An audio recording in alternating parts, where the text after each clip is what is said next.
Hello, and welcome to the FAQ Frequently Asked Questions with SLP Emily and SLP Carolina. Hello, my name is Juan and I'm here because of my daughter Rosa.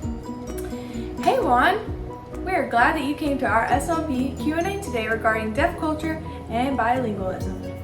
Yes, Juan, thank you for coming today. I hope the information you're going to receive today is helpful and can help you better understand the deaf culture. So tell us, why are you here and what is going on?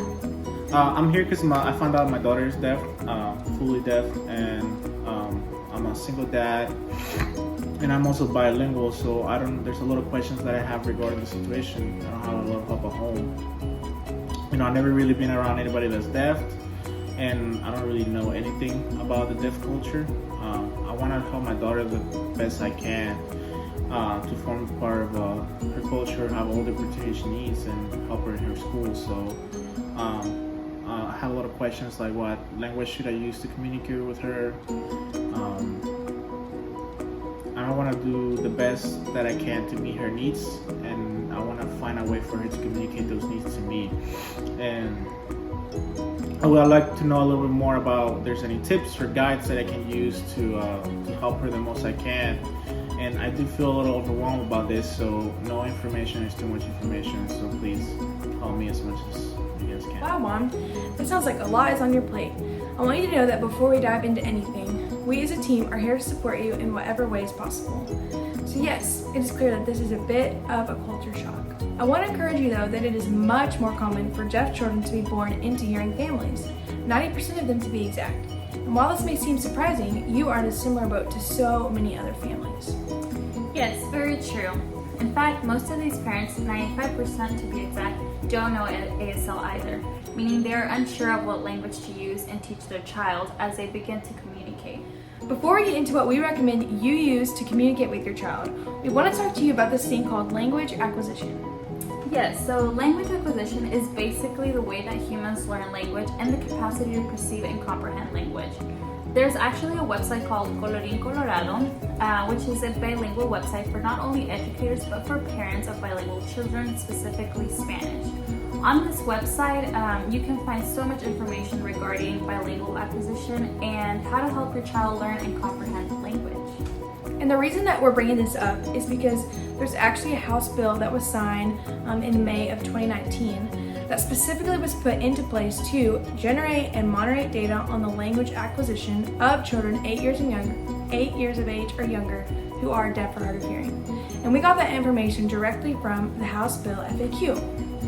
And so the House Bill 548 defines language acquisition as expressive and receptive language acquisition and literacy development in English, ASL, or both, and if in another language primarily used by the child's parent or guardian. Okay, what does this have to do with my daughter? So basically this House bill requires children from ages 0 to 8 to be consistently tested to monitor their language acquisition. The bill requires that we test a child's receptive and expressive communication. This means assessing areas like vocabulary, comprehension, production, and basic concepts. For your child, this is super important because this bill was put into place to help children who are specifically deaf and hard of hearing. We get the assessment results, we generate the data, we monitor the data, and then we provide recommendations. Also that their language development and skills can be improved while moving forward. So if this bill has to do only with deaf culture, what does it mean? I've never been around anybody that's deaf, so I'm just a little worried that my daughter's gonna be exposed to too many languages. What do I use? English, Spanish, ASL? So there is deaf spelled with a lowercase d and deaf spelled with an uppercase d. The lowercase d is referring to those who learn language by either ASL or spoken language, or maybe even both.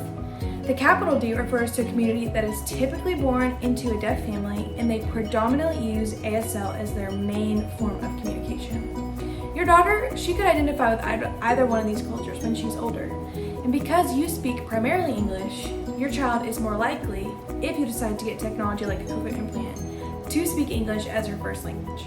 She will also be exposed to Spanish because she is around those who speak that language, such as her grandparents and extended family.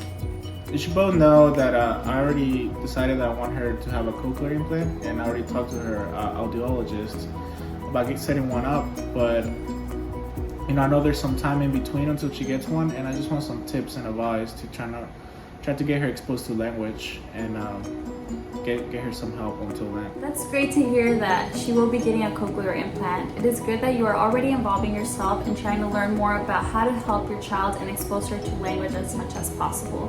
Research shows that the English proficiency of deaf children who have hearing parents is positively associated with the parent's education level. Some advice is to keep doing what you're doing. Keep talking to her, letting her play, and just doing everything you would with a hearing child. Should I still read books for her? Like maybe show her the letters and then the pictures? That way she associates one with the other one? Yes, reading is 100% a great way to expose her to language. And you can learn some basic science to incorporate throughout the reading. Two researchers propose that a home literacy environment provides many opportunities for children to engage in literacy activities, and hence to become familiar with written words. This may be particularly important for your daughter's acquisition of spoken and written language, since books provide a visual model of spoken language that you use every single day. Should I still continue to speak to my daughter? Like, should I still expose her to seeing my mouth move so she's exposed to that, or do I just not speak to her at all? Yes, not necessarily so she sees your mouth moving, but rather hears the language and is exposed to it. Exposure to both a sign and spoken language is one way to guarantee accessible language input. Research tells us that hearing families typically feel more comfortable focusing on a spoken language that they already know. Their research showed that this decision can place a burden on deaf children to acquire language that may not be fully accessible. So as you know, exposure to a signed language is going to involve more work for you. You may even need to take classes or invite individuals who sign into your home. There is no one right way to go about this, but this is just one way that you can accommodate the needs of your daughter while also educating the members of your family. I do need more understanding on how bilingual and deaf people go around about teaching their kids about language. I just want to do what's best for my daughter, and I just really don't know how, so I could use the help. That's a great question, Juan. We want to communicate first that your child can learn all the languages that you and your family speak alongside ASL. It's going to take work and perseverance, however, it is super doable. We've done a lot of research on this, and we want to share with you what we found. Yes, so a study done in 2020 talks about how the deaf culture impacts bilingualism. They discuss that a common misconception is that exposure to both sign and spoken language could cause confusion. This is totally wrong though. They conducted a study on the developmental language skills in deaf children to determine whether or not there were effects of ASL acquisition that had a negative impact on their spoken communication. They found no evidence of this. On the contrary, numerous studies indicate that exposure to multiple languages can promote the development of the other. How exciting is that for your daughter that research shows she's at an advantage when it comes to learning multiple languages? Also, research on deaf ASL English bilinguals has been replicated and extended to signers of other languages, including German Sign Language and Mexican Sign Language.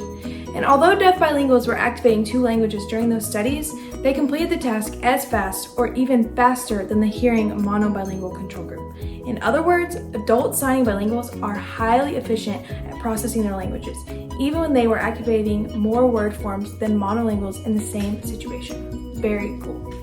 Okay, so all that to say, bilingualism is very common in deaf community.